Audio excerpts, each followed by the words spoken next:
Financial webinar on mutual fund, ETF funds, index fund on November 16th and 17th. Please register. Hi hello నమస్తే welcome back to iDream media. ఈరోజు మనతో ఉన్నారు mutual fund distributor అయిన P S Chandrasekhar గారు. సార్తో మాట్లాడుతాం. నమస్కారం సార్. నమస్కారం సార్, అదే ఫండ్ డిస్ట్రిబ్యూటర్గా మీకు తెలిసే ఉంటుంది, ఎస్ఐపి విషయాలన్నీ కూడా మీరు మీ క్లయింట్స్తో చెప్పినప్పుడు ఎస్ఐపి చేయండి అని చెప్తూ ఉంటారు.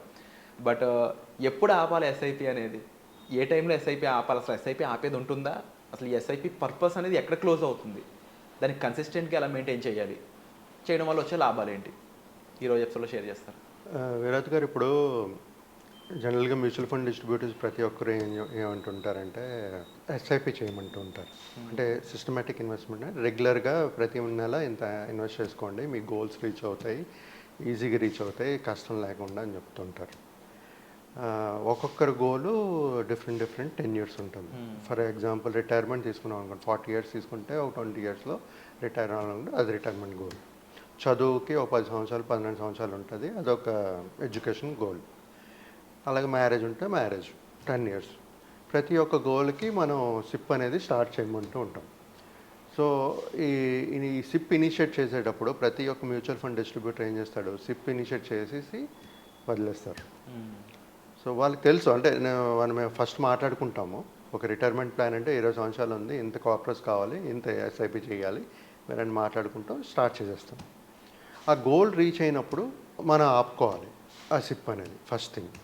లేదంటే మనం ఇనిషియేట్ చేసేటప్పుడే 20 సంవత్సరాలే కడతాను నేను, ఈ 20 సంవత్సరాల్లో నాకు ఇంత కార్పొరేట్స్ కావాలని అనుకునేటప్పుడు ఆ 20 సంవత్సరాలకి మనం డైరెక్ట్గా సిప్ ఆ డేట్ నుంచి ఈ సంవత్సరం వరకు 20 సంవత్సరాల సిప్ అనేది డేట్లు పెట్టుకోవచ్చు మనం.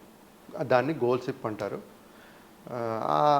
Starting date ending date SIP start చేసినప్పుడే పెట్టేసుకోవచ్చు. సో ఆటోమేటిక్గా ఆ ఇయర్ వచ్చినప్పటికి మన గోల్ రీచ్ అయిపోతాం, ప్లస్ సిప్ అనేది క్యాన్సిల్ అయిపోతాం ఆటోమేటిక్గా. లేదు, ఒక డిస్ట్రిబ్యూటర్ ఏం చేస్తారు, స్టార్టింగ్ డేట్ పెడతారు కానీ ఎండింగ్ డేట్ పెట్టరు. సో ఆ టైంలో ఏమవుతుంటుందంటే మన గోల్ రీచ్ అవుతున్నామా లేదా అనేది మనం మానిటర్ చేస్తూ ఉండాలి. మన రిటర్న్స్ 12%, 13% ఎంత వస్తుంది అనుకున్నామో అది కన్సిస్టెంట్గా వస్తుందా లేదా, మన గోల్ రీచ్ అవ్వగలమా లేదా అని చూసుకుంటూ మానిటర్ చేస్తూ ఉండాలి. అంటే ఒకటి గోల్ రీచ్ అయినప్పుడు సిప్ ఆపేస్తుంటారు. రెండోది సిప్ ఎప్పుడు ఆపుతారంటే సార్, ఒక ఫండ్ పర్ఫామ్ చేయట్లేదు ఆ టైంలో ఒక్కోసారి ఆపుకోవచ్చు. లేదు, ఫండ్ మేనేజరు ఏదైనా మారారు, ఇంకో కంపెనీ మారిపోయారు ఆయన, సో కొత్త ఫండ్ మేనేజర్ ఎవరు వచ్చారు, వాళ్ళకి నచ్చకపోయినా లేకపోతే లేదు ఆ ట్రస్ట్ లేకపోయినా ఆ సిచ్యువేషన్లో కూడా ఈ సిప్ అనేది ఆపుతుంటారు. ఈ సిప్ ఆపడం అనేది మేజర్ రీజన్స్ ఈ మూడు ఉంటుంది. తర్వాత ఒకవేళ వీళ్ళు సిప్ ఒక 20 years ఇనిషియేట్ చేశారు, 10 years తర్వాత మేబీ వాళ్ళకి జాబ్ లేదు, సోర్స్ ఆఫ్ ఇన్కమ్ లేదు, అప్పుడు కూడా ఆపుకుంటారు. Another situation where you have to they will stop SIP. So అంటే మేజర్గా ఏంటంటే ఈ సిప్లు జరిగేది, కొంతమంది ఏం చేస్తారంటే ఈ ఉద్యోగాలు లేవనుకోండి, సోర్స్ ఆఫ్ ఇన్కమ్ లేదనుకోండి, ఒక 6 months పాజ్ చేసుకోవచ్చు మనం సిప్.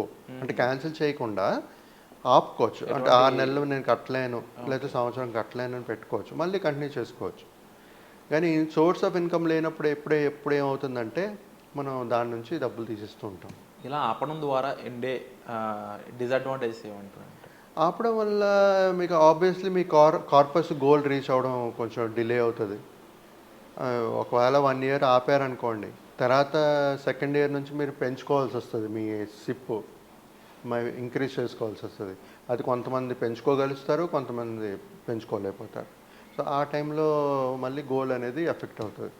సో ఈ సిప్ అనేది స్టార్ట్ చేయాలి, ఎప్పుడు ఆపాలో కూడా తెలియాలి. ఆ గోల్స్ వచ్చేటప్పుడు ఆపాలో తెలియాలి, లేకపోతే మీ డబ్బులు లేనప్పుడు ఆపేస్తారు సార్ నేను కట్టలేకపోతున్నాను. డబ్బులు లేక ఆపేయడం, లేకపోతే ఇబ్బందులు వచ్చి ఆపేయడం కాకుండా ప్రాఫిట్స్ ఎలా తీయాలో తెలుసుకొని ఆ టైంలో రైట్ టైంలో ఎస్ఐపి క్లోజ్ చేయడం కానీ రైట్ టైంలో ఇన్వెస్ట్మెంట్ వెనక్కి తీసుకోవడం అనేది ఎలా మనం ఫిగర్ అవుట్ చేయొచ్చు?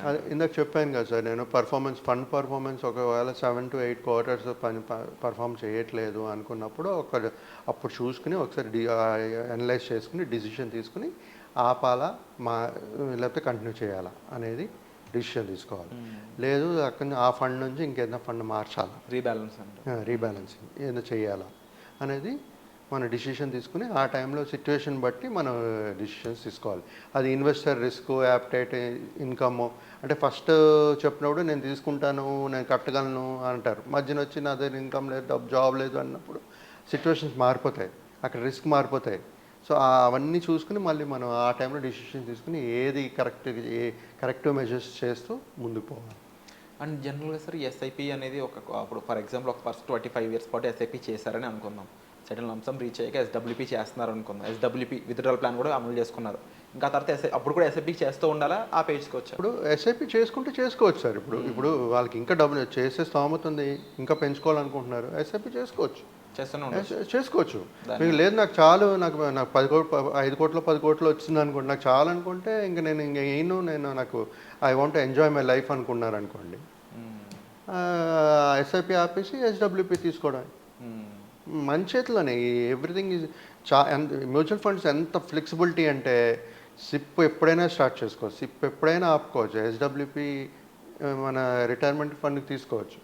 అలాగే ఇప్పుడు డివిడెండ్ పేఅవుట్స్ కూడా ఉన్నాయి, కానీ ఇప్పుడు ట్యాక్సిబుల్ చేశారు కాబట్టి అందరూ ఇప్పుడు ఎస్డబ్ల్యూపీ గురించి మాట్లాడుతున్నారు. సో మన చేతిలో ఉంటుంది సార్, ఏది చేయాలన్నా సరే మన చేతిలో ప్రతి ఒక్కటిది చేయొచ్చు. మనం ప్రతి యాక్టివిటీ మన చేతిలో మన డిసిషన్లో ఉంటుంది. సో ఓవరాల్గా ఇలాంటి సిచ్యువేషన్స్లో మీరు అడ్రస్ చేసిన విధంగా ఎస్ఐపి అనేది క్లోజ్ చేసుకోవచ్చు అని అంటారు. జనరల్గా ఎస్ఐపి ఎప్పుడు ఆపుతారంటే గోల్డ్ రీచ్ అయినప్పుడు. అది బేసిక్గా ఎస్ఐపి అనేది గోల్డ్ రీచ్ అయితే ఆపేస్తారు. మిగతాది మరి డిస్టర్బెన్సెస్ అవన్నీ వచ్చినప్పుడు మరి తప్పదు అవన్నీ. తప్పకుండా అలాంటి సిచ్యువేషన్స్లో నెక్స్ట్ ఎలాంటి ఆల్టర్నేటివ్ చూసుకోవాలి, దానికి తగ్గట్లు ఎలా మనం మార్చుకోవాలనేది కూడా వచ్చే ఎపిసోడ్లో తెలుసుకుందాం. And thank you so much for the information. Thank you.